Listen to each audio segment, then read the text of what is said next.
The Knicks postgame show is presented by Tri-State Audi. Visit your Tri-State area Audi dealer today. Tonight, Game 3 in Detroit. Cat with a great bounce-back performance, 31 points. Put the Knicks up by 7 with about 3 minutes to go. Pistons down 3. About a minute to go. Cade Cunningham lost it. Here come the Knicks in transition.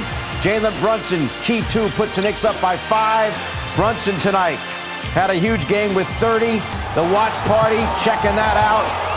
Big sequence for the Knicks, and they go on to win Game 3, prevailing by 2 in Detroit, 118-116.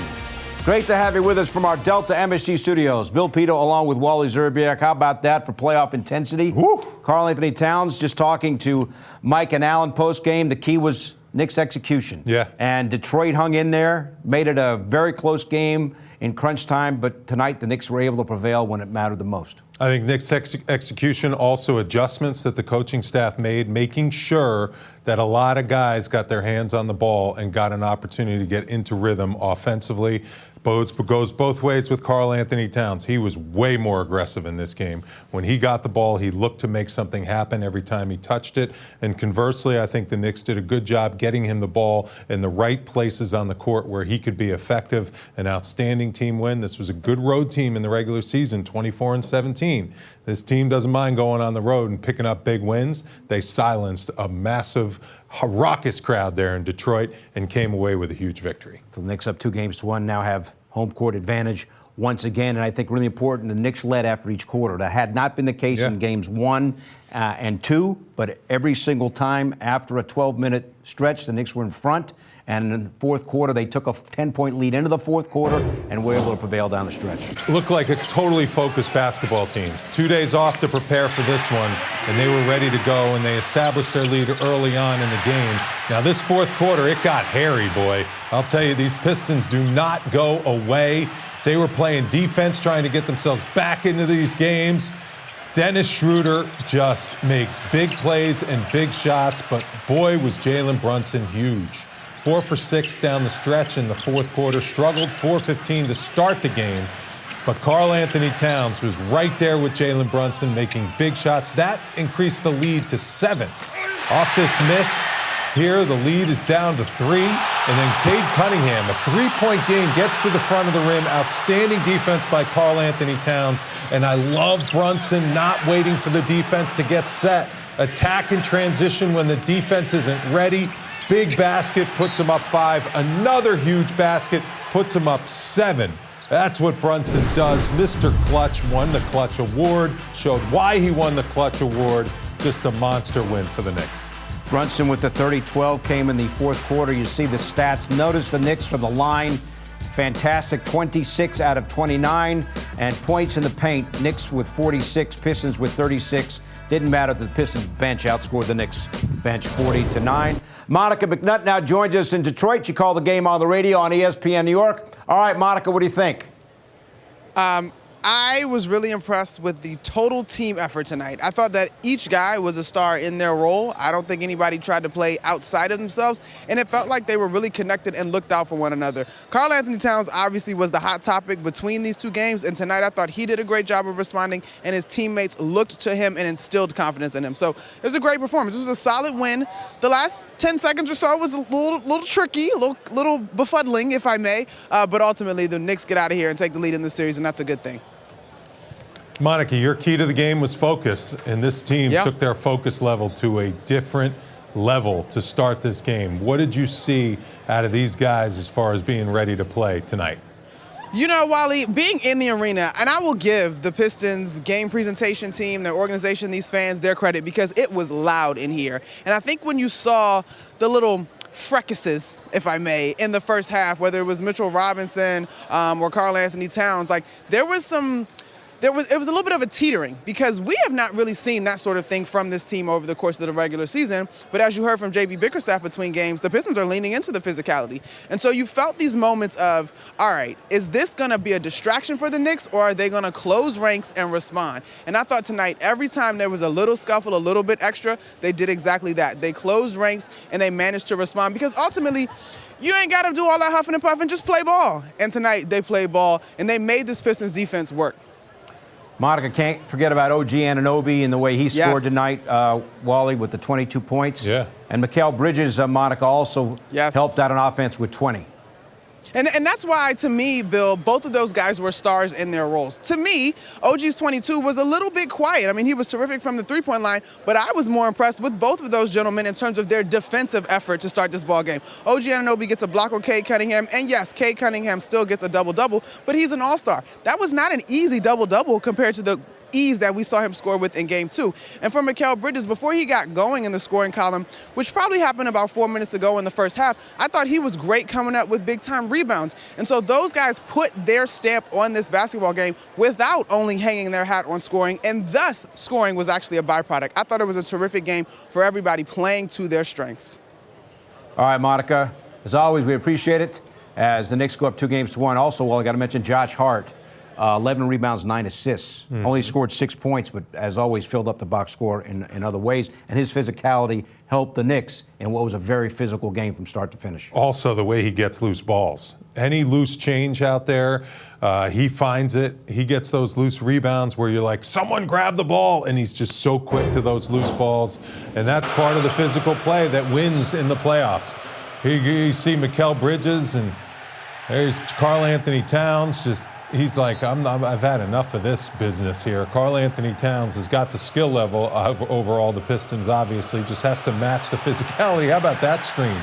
Karl Anthony Towns just gets a nice little dagger job at Asur Thompson, little grabbing, little holding. Mitchell Robinson's like, wait a second, Paul Reed, wait a second. Paul Reed almost took out Zach Zarba on that one with an elbow. That's not what you want to do with the officials. And there's Hardaway Jr. And I like the way Mikal Bridges just walked away from that one. There are certain times where you gotta stand up, you gotta be macho. And not lose your poise. Not lose your poise. Right? But at the same time, there are certain times where you're like, guys, like, this is enough. And there's a reason why the Pistons, everyone was in foul trouble almost on their roster, because they foul almost on every single play. And I give this refereeing crew credit. They kept the Pistons honest defensively. They called the right fouls. They kept this game clean. And that's how you have to handle a team that wants to come in physical. You got to respect the rules of basketball. There are rules that you have to follow. And the Pistons try to bend and try to push those rules and stretch them to the max. But the officials, I think, today did a good job of keeping this game in check and clean to the point where if it's a foul, we're going to call it every single time. I got to rub in my stat of the night, okay? Yes. For teams that win Game 3 in an NBA best-of-7 series that's tied at 1 game apiece, the winner of Game 3 wins the series 74% of the time. You know, players hate to hear that. All right. Well, just thought I'd throw it out there. Because the Pistons still think they're going to win this series. Tom Thibodeau's crew is up 2-1. We'll get his reaction to a 118-116 win coming up. The Knicks postgame show is presented by Audi. Visit your tri-state Audi dealer today.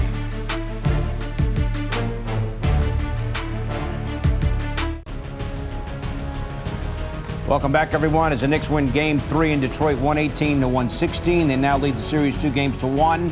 Game 4 is Sunday afternoon. We are on the air at 12:30 with a pregame show. And then after the game on ABC, you want to come on over here to MSG for an hour-long postgame show in the aftermath of Game 4. Tom Thibodeau now, his post-Game 3 comments presented by Chase. I thought the way we started the game was much better. I thought our rebounding effort was better. It was hard-fought game and timely plays down the stretch. I thought Cat was huge for us. Jalen, big. OG was terrific, start to finish. Mikal. Mitch had a big presence in the game as well. You guys played fast to start this one, and Cat got a lot of threes and trailing. Is that kind of what you want to see from this group, the flow of how everything went? It kind of came natural, nothing was forced? We thought the first game we played, faster, and it was good for us.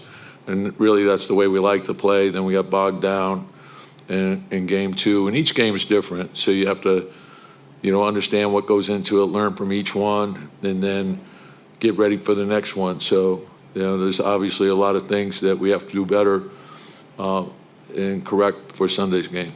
Tom, just the way you guys played in the hostile territory with the crowd and everything that they were going, just do you learn something new about your team when back against the wall coming into a place like this and playing the way they did? Yeah, it's playoff basketball. We have guys that have been in a lot of big games.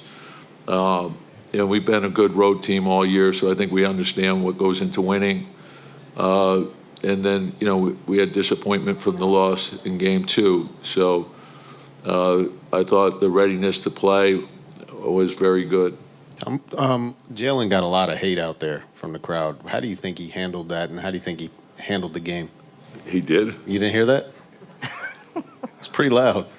Well, to Jalen, those are cheers. Okay. He lives for that stuff. Tom, can you talk about the force that Cat played with? I mean, he was under some nonstop scrutiny after a difficult game or whatever in game. Well, I'd say welcome to New York, but I think he has a really good understanding of New York, being from here. So basically, he's unfazed. He's been around. He's got a lot of confidence, and he bounced back great. And so he can score a lot of different ways, and I thought he used his versatility to his strength, and he moved extremely well without the ball.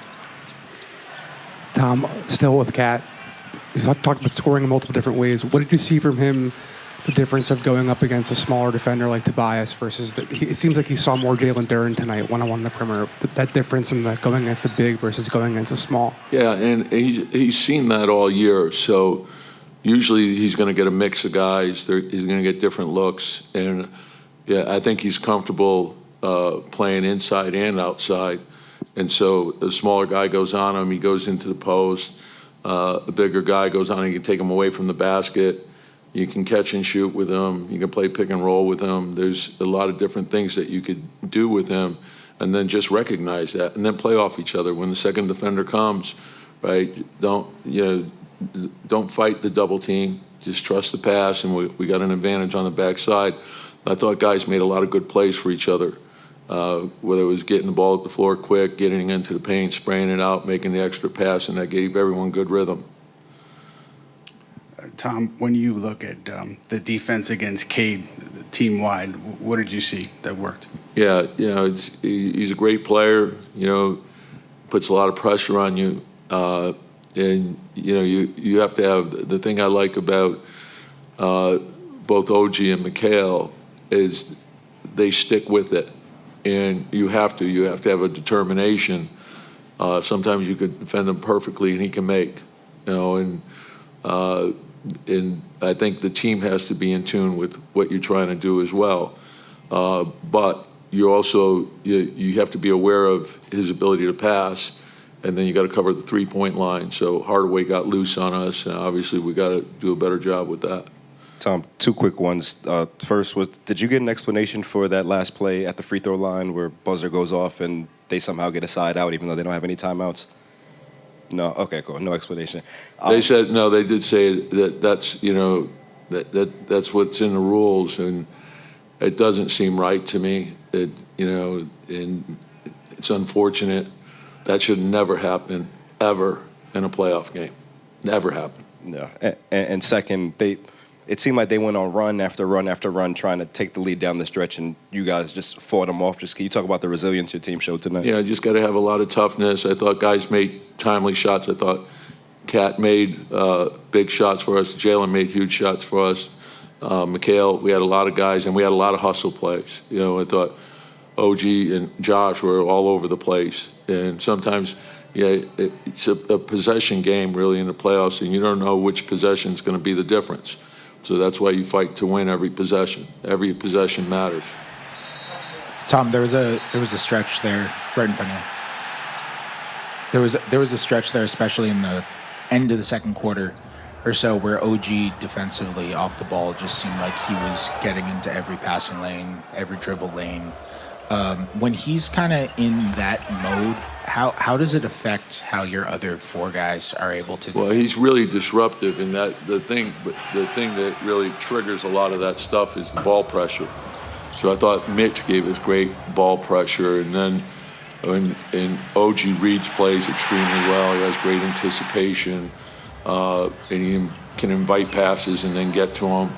And I think when you get those turnovers, particularly those live ball turnovers, that gets you easy offense, and you need those easy baskets. We scored 118, so it's a big number, and we got that's when we're at our best.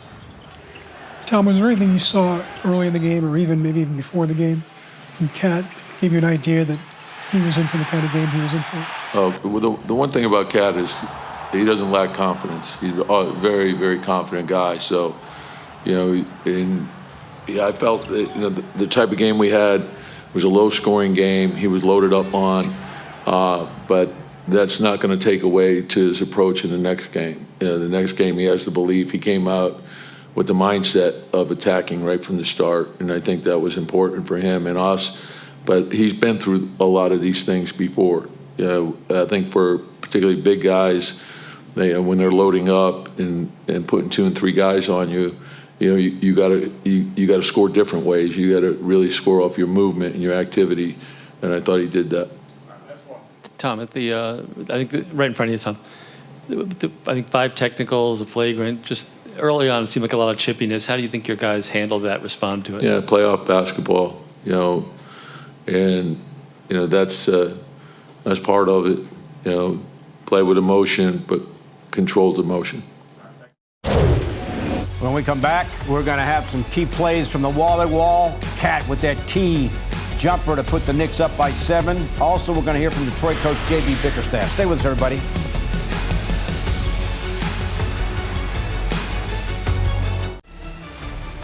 Welcome back. I want to remind everybody, Sunday Game 4 on ABC. We have a pregame show here at 12:30. The game's at 1. And click on over here to MSG after the game for an hour-long postgame show after Game 4 on Sunday. Back now at the Wally Wall as the Knicks win Game 3 by 2. Karl Anthony Towns had a great start with 11 points. Yeah. Seemed like it got him going for the rest of the game. And then in crunch time, about 3 minutes ago, Knicks up 5. What a huge fall away over Tobias Harris. Well, he doesn't lack confidence, just like Tom Thibodeau just said in his press conference, because he showed the entire arsenal of skill. Now look at this defense. Freeze it there, loading up. Look, Jalen Duren going into boxes and elbows right here with Tobias Harris on Karl Anthony Towns. But he waits and comes to the corner and waits for Jalen Duren to get out of there so he can operate. If you're not going to bring the double team at Karl Anthony Towns, he doesn't get rid of the ball here. He looks. He's like, nope, I'm not giving this one up. Then he comes to the corner. Duren comes back and says, okay, I think Harris can handle him. Can't handle that kind of skill level. That looks like Carmelo Anthony turnaround over his left shoulder. Got himself the space. That's a tough shot. For a 7-footer to make, that is a skilled play. A lot like Hakeem Olajuwon, you name it. That's just a big-time bucket, and I think he took onus on himself to be more aggressive the whole entire game and in the fourth quarter to show, if you're going to guard me one-on-one with a smaller defender, this is too easy, I'm too good, I'm too skilled, and that was a big-time play by Karl Anthony Towns. Huge, too. Put the Knicks up by 7. Then the Pistons, about 1:30 to go. They're down 3. Cade Cunningham's got a great opportunity. Great play by Towns down low leads to a Jalen Brunson bucket the other way. This Pistons team would not go away. Schroeder had hit a 3. Cade Cunningham completely beats. Look at that, right there. Look, freeze. Anunoby falls. Cunningham's coming right to the basket. He's 6'7". Karl Anthony Towns is a little late getting over here and does a great job of walling up, going straight up, using his size. I think right here, Cunningham was in the middle of, do I just go for the finish or do I try to draw the foul? And Karl Anthony Towns didn't bail him out, gets that blocker, that tip, and this is the best part about Jalen Brunson. Defense isn't set. I have an opportunity to get an easy layup in transition with 1:26 on the clock. That absolutely is a back-breaking 2 points that the Pistons give up here on that layup. Brings the lead to 5, and the Knicks were able to salt away this win at the free throw line. Although, I don't know what the heck happened with that score clock person. That was wrong. The NBA has to change that rule. I think what should happen is they should give Jalen Brunson the ball back on the free throw line and say, Jalen, take the free throw over again. That's what should have happened, because that was way too much of an advantage for the Pistons to get that ball back on the sideline with a chance to win the game if they make a 3. Man, at 0.5 to go, they turn it over and get the ball in bounds. The Knicks missed the one on purposely to make sure that the ball didn't go out of bounds with them having the chance to advance it and get a shot. Like, that was just that rule has to change. All right, Knicks, though, do prevail. J.B. Bickerstaff, Pistons coach, his post-game comments right here. JB, how disappointed are you guys right now? I mean, it's frustrating, excuse me, for a bunch of different reasons. I thought in the second half we played well enough to win the game. There's some procedural things that we've got questions on. In the game situation, we foul. The foul happens, you go back and look at it with 1 second or 0.9 seconds. The question I have is how come we don't go and make sure that we're positive of the time on the clock? The Brunson play where he catches the ball in the front court, recognizes that he's getting ready to go in the back court, and then drops the ball, right? And we had a timeout with 5.8 seconds on the clock. So there's some things procedurally that I have questions about, and I'd be interested to hear some answers. I believe there's an explanation we heard in the final 2 minutes where you're allowed to have the momentum take you into the back court. Yeah, if you catch the ball, have possession, and put it down, to me, that's possession in the front court. The ball has to be thrown into the back court. If you catch it in the front court, the ball's not in the back court. So, again, maybe I'm wrong, but we'll see. JB, what's the mood of the team in the locker room right now? There's a lot in the atmosphere going for them. To lose like this could be pretty deflating. What are the guys feeling like right now? We won't be deflated. Our guys are too committed to one another. We're not results driven. We'll show up Sunday and we're going to lay it on the line. We're going to fight like hell and see what happens. All right, when we come back, we're going to hear from Josh Hart. Did it all. 2 there, had 6 points, had a lot of boards and assists as well. His reaction coming up.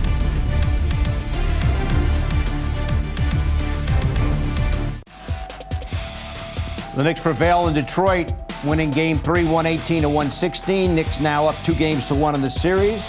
Game 4 is Sunday afternoon. We're here at 12:30 with a pregame show. And then after the game on ABC, click on over here for our hour-long postgame show after Game 4. Josh Hart, the win tonight, 11 rebounds, 9 assists. Here he is now after the game. Josh, can you just talk about the resilience that this team showed on how you responded after game 2? Yeah, I mean, we're not surprised. I feel like we've been that team all year, and in terms of responding and bouncing back after losses. So now the tough part is how do you have to win? And we have to make sure we come in Sunday, early start, ready to play, get off to a good start like we did today, and execute. It was exhausting watching in that game. What was it like playing in it? It was great. It was cool. It was fun. Playoff basketball. That's the style of play that we're comfortable with. Yeah, it was fun. With all the chanting and stuff about Jalen, is he ever affected by that kind of stuff? Nah, I don't think so. I mean, I think he showed that he's not. That's the crowd doing their job, trying to throw him off. But, I think he's the clutch player of the year. I think, in those moments, he's not really too worried about the crowd. He's focused on helping his team win, and he did that. Surprised that you ever heard an entire building chant that at a player? Nah, I don't think so. Obviously, you heard it. I mean, Houston did it to Draymond, and Boston did it to Draymond. This we don't care. We're gonna go out there and play our game, and nothing the foul fans do really dictate how we go about anything. The overall, balance, and obviously he got off the ball more, and just 4 guys scoring 20. And I mean, that's something that we talked about. Even that second half, I think when we started, when they made a little bit of a run, it's because we were playing slow, and we had to make sure we continued to play faster. But that's what we want to do. We want to get guys involved, get JB off the ball sometimes, and let everybody work. Josh, have you ever seen a team with no timeouts get another one the way that unfolded at the end of the game? Nah, I mean, we're in Detroit, bro. What you expect? You know what I mean? they were had the home court advantage. So that's example A of home court advantage. Operator error for sure there with 0.5 to go. That is for sure. There are not many players that can impact a game ball like Josh Hart when he only takes 7 shots, and yet he goes for the 11 rebounds and 9 assists. Yeah, he's just so important. Played 40-plus minutes again. Tom Thibodeau loves having him out there. And the chemistry that he has with Jalen Brunson, it's immeasurable because those guys they can read each other's minds. And Josh Hart loves playing in these big games. He loves the physicality. I thought his defense was really, really good this year, all year, and especially this game. He was guarding multiple guys. He was physical when he was on Cade Cunningham, giving up size right there to Tobias Harris, but just one of those guys that just wants it more than his opponents. And all those loose balls, he led the NBA in recovering loose balls. You could see that tonight. That's so important in the playoffs when you're getting those loose rebounds, those loose balls, those deflections. And he seems to always be the quickest guy to it. He just darts out of nowhere and just gets his hands on the ball. He has huge, strong hands. So anything he touches, he holds on to and he gets. And just a big-time performance by him, and the perfect kind of game for him is the playoff basketball with the physicality and the intensity. Said the game was fun to play. Yeah, Meantime, absolutely. the former Knick Tim Hardaway Jr. tied Cade Cunningham for team-high scoring honors with 24. Hardaway Jr. began 5 for 5 from 3 and then went 2 of 7. Here's Hardaway Jr. after the game. When you look back at tonight's game, do you feel that it was called differently than the last two? You're trying to get me in trouble. You know what?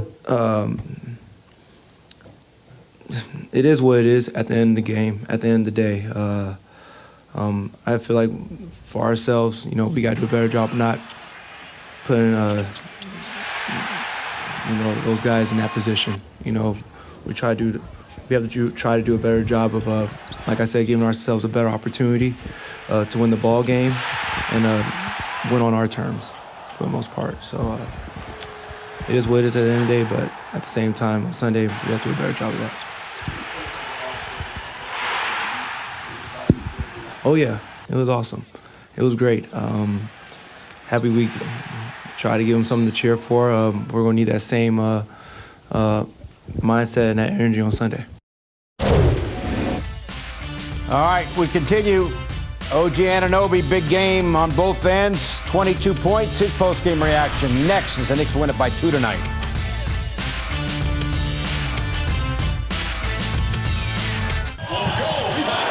Welcome back, everyone. Knicks beat the Pistons by 2 tonight in Game 3. The watch party.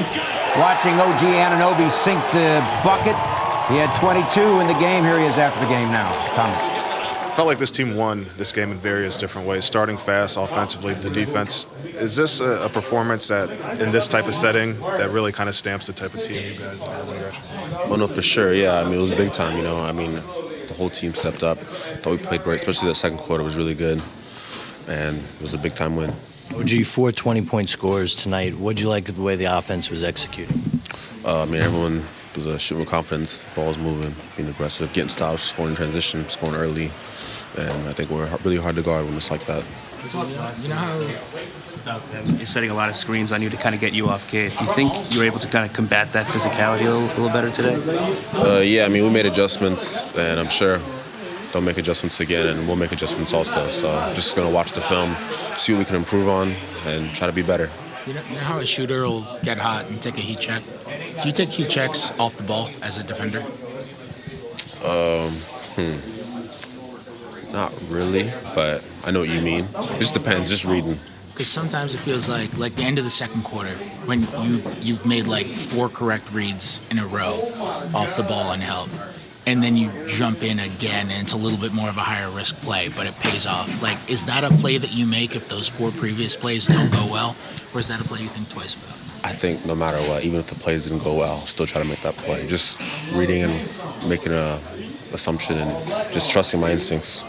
OG, were you as confused as everyone else when Jalen misses the free throw, buzzer goes off, and somehow they get in the ball side out, or did you know what was happening? Oh, no, in the game, I don't think anyone knew what was happening. It took a long time. Do you know why they got did they give you an explanation? Do you understand? They didn't give me an explanation. I thought it was going to be a reshoot of the free throw.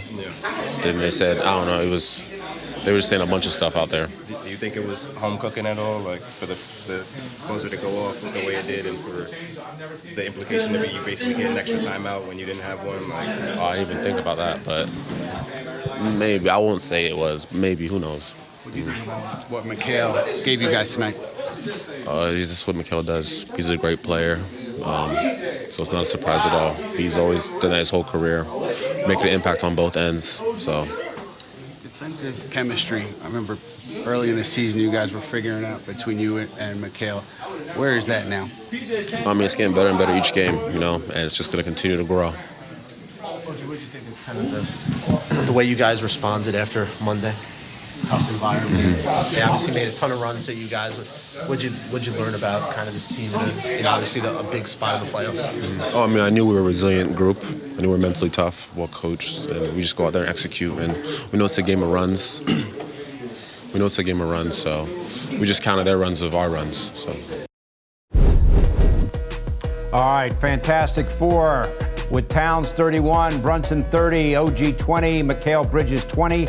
First time since '72 that four Knicks have scored at least 20 points in a single playoff game. And we haven't mentioned Cade Cunningham, Wally went for 24, but he shot only 10 out of 25. And OG Anunoby had a lot to do with that on that end of the floor. That's what you want to do. You want to make him take volume shots to get his points. He's still going to hurt you. He's still very effective, but to make him take 25 shots to get 24 points, that's really well done by the New York Knicks. And now we see why Tom Thibodeau played those four guys who had 20-plus in this game, his starters, major minutes in the regular season, because those are the guys that he's going to live and die with. He went with his guys, and they delivered in the biggest game of the year. And now they got to figure out a way to get another one in Detroit. They're capable of beating this team in Detroit. They've showed it during the regular season. They showed it here. I think they got to really come out and try to really go for the jugular in Game 4 and not let Detroit off the hook and let them get one at home. Welcome back, everyone. Game 4 is Sunday. Games on ABC. We have a pregame show for you at 12:30 and then an hour-long postgame show after the game on ABC. Knicks win Game 3 tonight. Cade Cunningham for the Pistons, only 10 of 25 from the floor. Here are his postgame comments. Okay, the Pistons led for 2 minutes and 37 seconds tonight, yet it was a close game pretty much to the final second. Just what kept you guys in it tonight and what kind of went wrong toward the end? Yeah, just us continuing the battle, trying to get our defense, trying to get a footing on our defense. And, we had a lot of timely plays and stuff. So I don't think it's, I don't think we're going to allow them to get away from us, but it's about a little detail, small plays to allow us to get back in the game, control the game. Any other questions? A point about a minute and a half left in the game. You came down, you spun, you lost your defender, and you had it, and then you went up against Karl Anthony Towns. I don't know if it was foul or block or something like that. Can you recount that play? And do you think that was a kind of a turning point there? You had the momentum going, and from that point, you guys, they just were a little bit out of reach after that point. Yeah, tough play. I can't comment whether it was or wasn't a foul. I didn't get the foul, so it wasn't. So, it's just a tough one. Ball didn't bounce our way. Back now from the corner 3 presented by Michelob Ultra Superior Light Beer. So much like Game 1, in which he had 12 assists, Cunningham had 11 assists tonight. Didn't shoot well, but did score 24 points. Yeah, he had guys making shots, too. Tim Hardaway Jr. was on fire to start that game. They made 10 threes in the first half. That's what kept them in the game in that first half. And, Cade Cunningham, still got to 24 points. So he's going to be a load for the Knicks to deal with. I just think the story of the game was how efficient the Knicks were offensively. They were an elite offensive team all year long. They're tough to guard, tough to stop. When they push the pace, get extra possessions into the game, that's why they scored 116 points. I'll tell you, Detroit found a way to put up Knicks scored 118. Detroit found a way to put up 116. So they were keeping up with the Knicks in every way, shape, or form. So this Game 4 is going to be interesting because now the sense of urgency is going to go towards Detroit. And you saw how they played in Game 2 at the Garden. They look like a desperate team with their backs against the wall that would not let themselves lose. They're going to come out and they're going to play that way on Sunday. Meantime, for the Knicks, Karl Anthony Towns 31, Jalen Brunson had 30. And as you look at The full page here. Knicks teammates with at least 30 points in the same playoff game. Only the fourth time it's happened in Knicks history, and the first time since '99. And look at 1968, Dick Barnett and Cazzie Russell. There for you. All right, Kat and Jalen now. Post-game podium comments. Here we go. Jalen, for starters, just can you talk us through what it took to win this game today? A lot of focus, mental toughness, and just us sticking together, and just found a way to come away with a win. You spoke a lot this morning about getting off the ball and getting other guys involved. Is it rewarding at all to see that approach pay off today? Yes. Jalen, have you ever played in a environment like that was directly pointed at you in terms of the crowd to that level? In the NBA, no. In the NBA, no. Well, that was. I give them a lot of credit, and they made an environment special for their home team, and we just found a way to win the game. But that was definitely a lot. So you gotta give a lot of credit to that fan base. Kat, can you talk about your aggressiveness from the start and how that kind of got you going? Yeah, just got opportunities to do things on the offensive end. Their defense we found a way on transition to get me some good looks, and I was able to, capitalize on that, and it started the night off. So shout out to Cap, Josh, they found me in the flow of the offense, and I was able to capitalize on those opportunities. Jalen, beyond being rewarding, just how much do you think that ball movement helped the offense today go? It helped a lot, and we were able to stay in rhythm as a team, and even when they went on runs, and we were all in sync, and we're all on the same page, and so we found a way to win. I'm just happy that we did. And then Carl, you got chippy a couple times out there. You obviously had, kind of went at Paul Reed a little bit. Do you think you guys were able to impose your will a little bit, today? We just came to fight. We wanted to give ourselves the best chance to win, and we got to match their physicality. So I thought we did a good job of that tonight. Hey, Jalen, when guys are saying, when the whole crowd, like 20,000 people are chanting that at you. Chanting what? I think you heard it. I didn't hear it. Nobody heard it? No. I don't. It's a PG rated show. I'm not. But does that This is a show? I mean, I don't know what we're on. Oh, you're actually right now. Are we live? I don't know. That's crazy. You're trying to say there's a script? Yeah, I don't know. That's crazy. Tibbs said for you those are cheers, and you live for that stuff. Is there something motivating about that? Does it tick you off? Like how do you internalize that kind of stuff? I mean, do I think it's cheers? No, but it's just another way to get me focused and stay composed and stay poised. Just another obstacle, and then knowing that my teammates have my back, it's nothing. Kat, you talked about you guys getting out in transition and you being the trail man and getting some shots up. How important was it, in addition to just getting out and playing fast, but to just let the ball fly too and have a quick trigger? Again, shout out to the teammates. Kat, Kale, Josh, OG. They finding me in those transition opportunities, and like I said, I'm just happy that I was able to capitalize on those moments. I'll go. That's fine. Have either of you ever seen a team with no timeouts get the ball back side out when the buzzer goes off like that? And were you guys as confused as everybody else? Did you know that that's a rule? Hey, shout out to their table. Yeah, they need a raise for that. Shout out to the table. 10 years, I ain't never seen that. They gave them a chance, bro. Shout out to them. Smart on their part, but I got nothing but respect for that. Yeah. Go ahead, Bar. About the game Cat had, the versatility. No, don't talk about me, please. Oh, I'd love to hear it though. Actually, the game he played and the versatility he showed, and just really from the beginning, like played with force. Yeah, he played great. He set the tone offensively for us, and defensively as well. And that's the Cat we know. And I mean, it's no surprise to us, and we're just happy when he's able to go out there and do that. And I think myself and others, we put all of ourselves in positions to be successful tonight, and happy we came away with a win. I'm curious, just with the way the series has gone so far, with the way their crowd was into it, Jalen, with the way that they kind of dug into you specifically, the fans.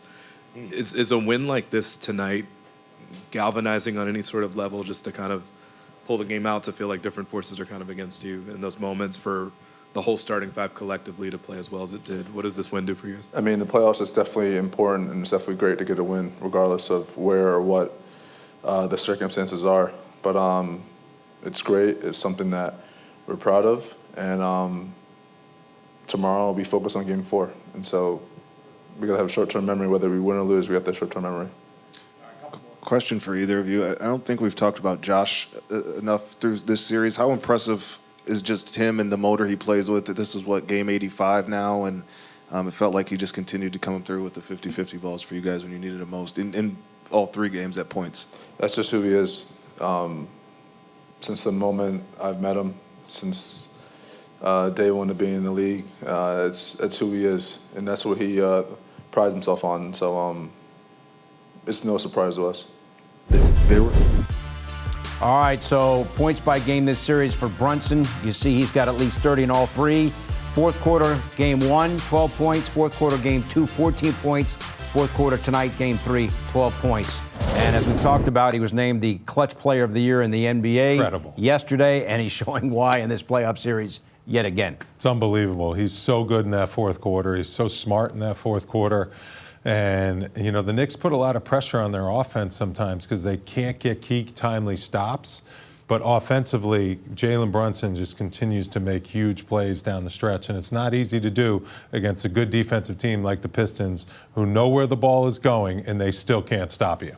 All right, so the Knicks win pivotal game number 3 tonight, 118-116, and that sets the stage for game 4 on Sunday afternoon. Pre-game show here at 12:30. Game on ABC. Then you want to come back here to MSG for an hour-long post-game show. You can also stream our coverage on MSG Plus, now the Gotham Sports app.